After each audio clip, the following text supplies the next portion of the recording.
Let me now take you to the Ministry of Communication, where the Sector Minister Sam George is addressing or updating the country on the DSTV government impasse. Let me take you live there now.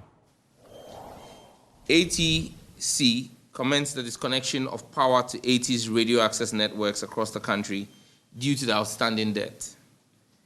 To avoid a national crisis that could have affected over 3 million subscribers of AT Ghana, the NCA directed AT and Telecel to immediately establish a national roaming agreement, thereby migrating all of AT's traffic onto Telecel's network to minimize disruption.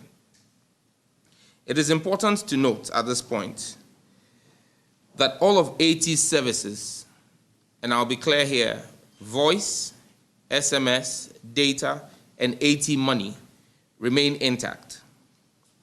As Minister, I want to commend the exceptional skills and commitment shown by the technical teams of AT Ghana and Telecel Ghana to pull off this integration under very difficult circumstances. It reaffirms our belief that with the right policy direction, we have the requisite technical expertise in the two companies to make a compelling case for the Ghanaian engineer. We expect to have some challenges, however. Some of AT's customers may experience limited challenges during the traffic migration, though the majority of subscribers are unlikely to notice any disruptions. The NCA and AT will issue timely communication to subscribers to address and resolve any concerns that may arise. What does the future hold? Government has appointed KPMG to act as transaction advisor to provide guidance on the future of AT with the goal of establishing a second strong operator to address the imbalance in Ghana's mobile market. The transaction advisor will also access government's shareholding in Telecel Ghana towards achieving the same goal.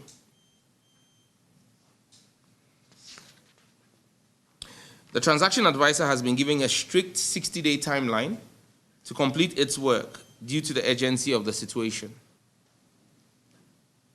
On the future of staff of AT Ghana, the government will ensure that the approximately 300 permanent staff of AT retain their employment.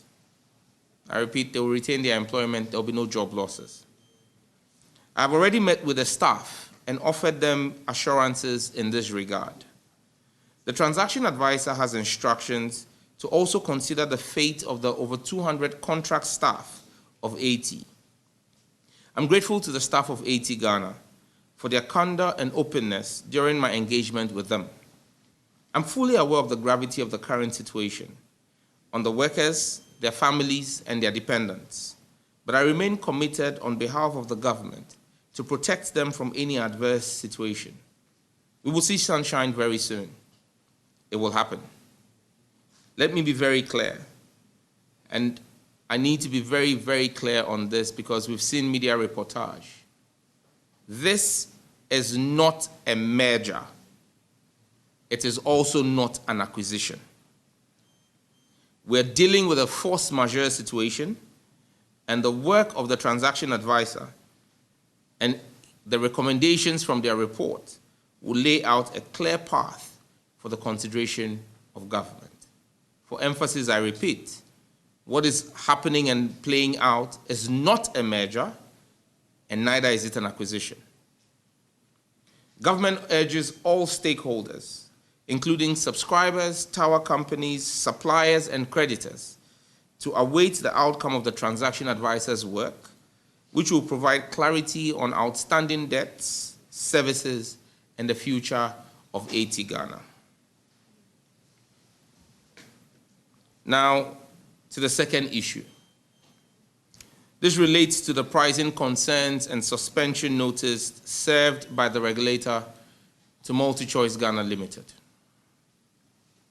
The 30-day deadline given to MultiChoice by the NCA expires tomorrow, 6 September 2025.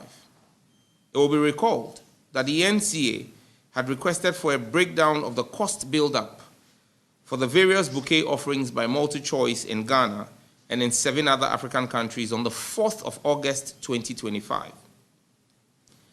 That information was not delivered by MultiChoice. This led to the consequential imposition of a 10,000 Ghana cedi daily fine effective 14th of August 2025 in line with the dictates of the Electronic Communications Act on MultiChoice Ghana. The regulator also served a 30-day notice of suspension effective 7th of August 2025. However, ahead of the expiration of the suspension notice tomorrow, MultiChoice yesterday reached out to the ministry and the regulator, indicating now a willingness to comply to address the pricing concerns through a consultative process as was adopted by the ministry with the MNOs during the data pricing reduction exercise. Consequently, we've taken the decision to immediately establish a stakeholder committee comprising representatives from the Ministry of Communication, Digital Technology and Innovation, the regulator, the NCA, MultiChoice Ghana, and MultiChoice Africa. I will personally chair the committee. MultiChoice has requested a 30-day window for the committee to arrive at what percentage of reduction will be achieved. So let's be clear. They have finally accepted that there will be a reduction. Now they want us to discuss the level of reduction. I believe, as minister, that we do not need 30 days. 14 days is enough for us to reach this decision, inclusive of weekends. Therefore, the committee has a strict 14-day mandate, inclusive of weekends, to conclude its work and present a suitable price reduction structure for the people of Ghana by the 21st of September 2025. The government is mindful that there is currently an acquisition, in this case there is an acquisition, of MultiChoice Africa by the Canal Plus Group by end of September 2025. I have therefore held engagements with Canal Plus and secured their confirmation that they will abide by any agreements that the stakeholder committee we're setting up today reaches with MultiChoice Ghana. They'll be bound by the reductions that we agree. I also have the commitment that Ghana will be placed as a priority on Canal Plus's management's playbook, and Ghana will be the first country they will visit for us to have conversations on possible further reductions when Canal Plus also takes over. You can be rest assured, by 21st of September, we would have arrived at a destination that sees Ghanaians pay less than they currently pay for their multi-choice bouquets. In light of transparency and accountability, we'll make the report of the committee available to the public by 21st of September when that committee is done with its work. But we're seeing light at the end of the tunnel. However, the NCA still has the mandate to ensure that they collect what is due from the fines that we imposed on MultiChoice for the almost 24 days before they provided the information that they did not provide the information. 10,000 cedis a day for 24 days. Thank you very much. We will take questions if there are any. If there are none, we will thank you. Yes, please. Good afternoon. Good afternoon, sir. From joining. When this conversation started, the trump card that the government, or one of the things that the government based on, was the fact that the city has strengthened. Now the city has started weakening. Government wanted a 30% reduction. Now that you've set up a committee, are you going in with the same 30% reduction that you initially wanted?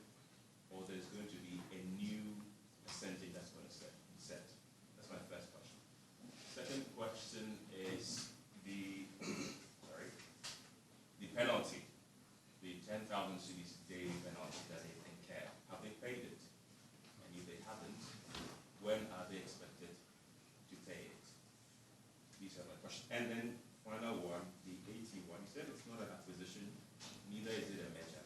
So what is it? These are the questions. Any other question?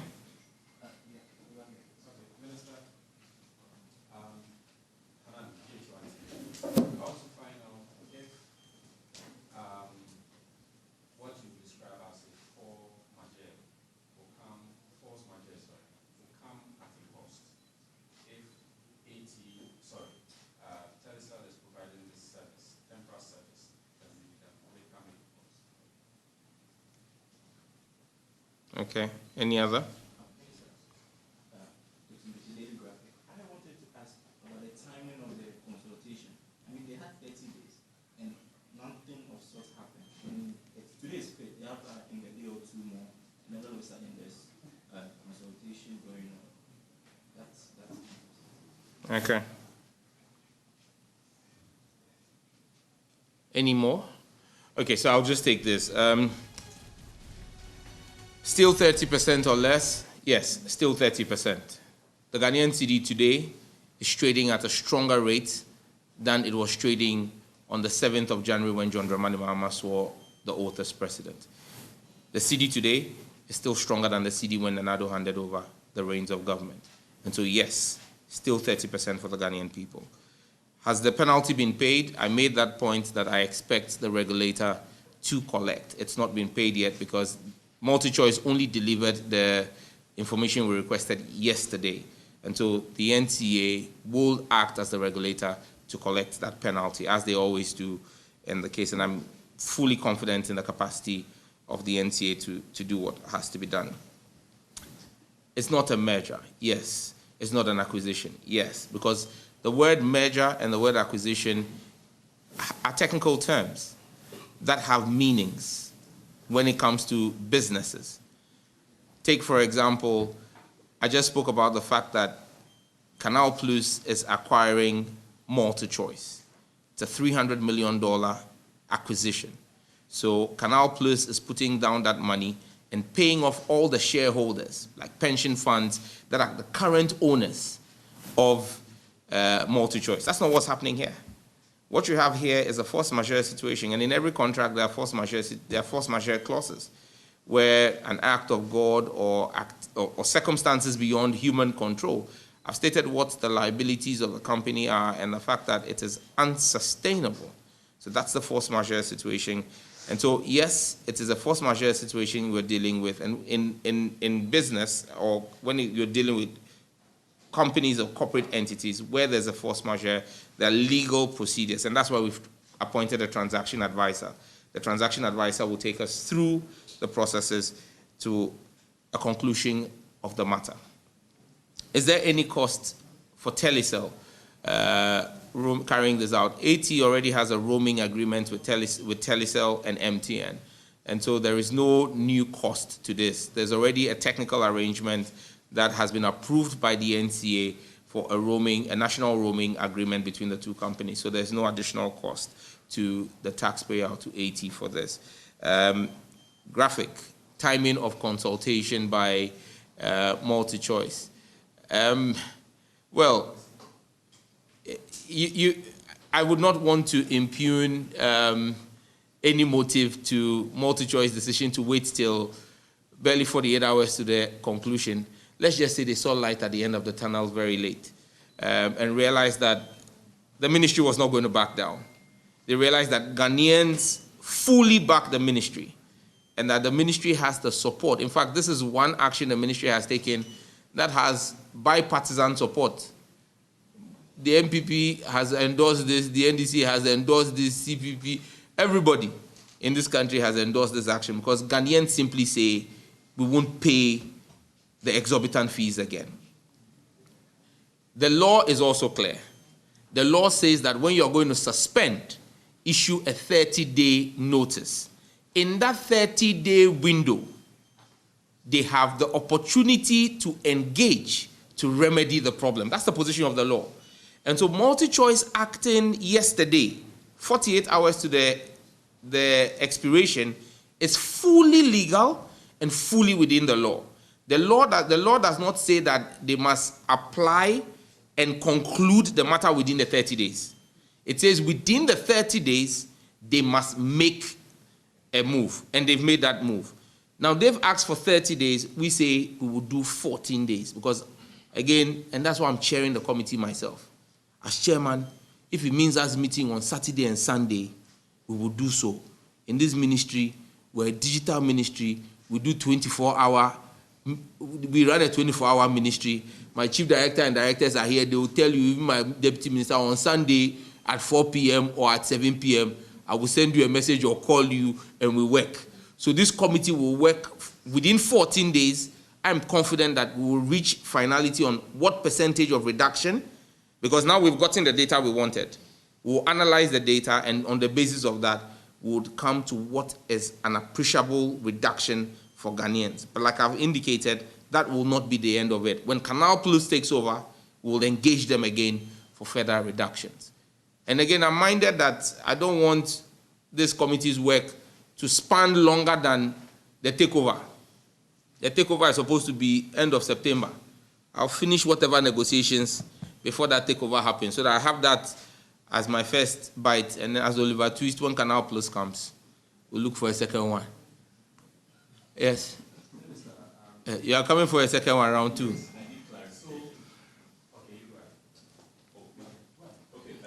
said it's a force majeure, so I want to understand the status of AT now. Has Telecel taken over?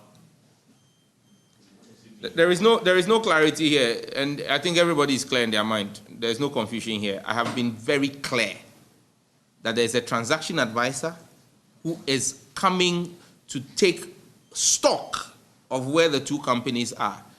Why do you want to drink the soup ahead of the headline you want, you won't get. The headline from today's meeting: government has appointed KPMG as transaction advisor.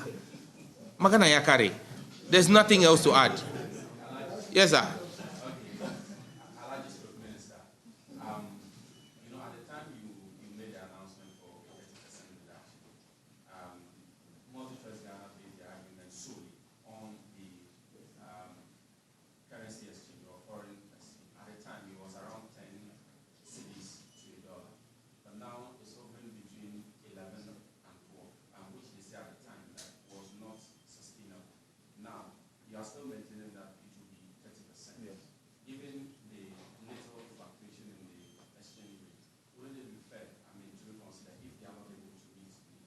In April this year, what was the exchange rate?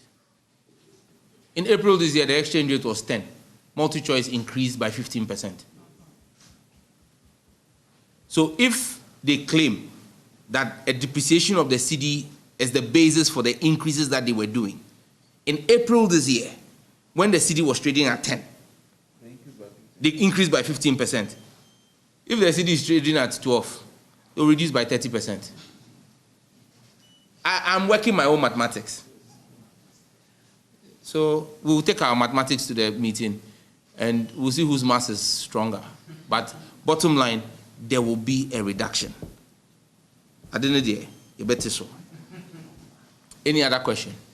Yes, sir. So what do you have to say to people who feel what you are doing is, quote unquote, a bit much? Because for two reasons actually. One, DSTV is a private enterprise. Right, so that's the Communications and Innovations Minister, Samuel George. Now, a few things that he touched on. The ongoing talks between AT and Vodafone. He says it is not a merger, neither is it an acquisition. And the government has appointed KPMG to act as transaction advisors, and then they will come to some decision very soon. On the matter of 300 permanent employees of AT, he makes the point that they will be retained by the new arrangement that is ongoing. And there are also 280 contract workers of AT. DS will be considered along the way. Now to the elephant in the room, and that's the matter between government and multi-choice operators of DSTV. Now, if you have been wondering whether the deadline fixed for tomorrow will lead to the cancellation or the termination of multi-choice TV license to operate in Ghana, that will not happen. According to Sam George, multi-choice operators of DSTV, they've reached out to government and they are now willing to engage. Now, government position is still clear that you should reduce your subscription prices by 30%. Multi-choice says they are willing to engage, and for that reason, they asked for a 30-day engagement. A committee has been set up. The Minister Sam George says he will chair this particular committee. And Multi-choice requested that this committee work within 30 days to present a roadmap to government. Sam George says that 30 days is just too much, and he's giving them 14 days, and 14 days will include weekends as well.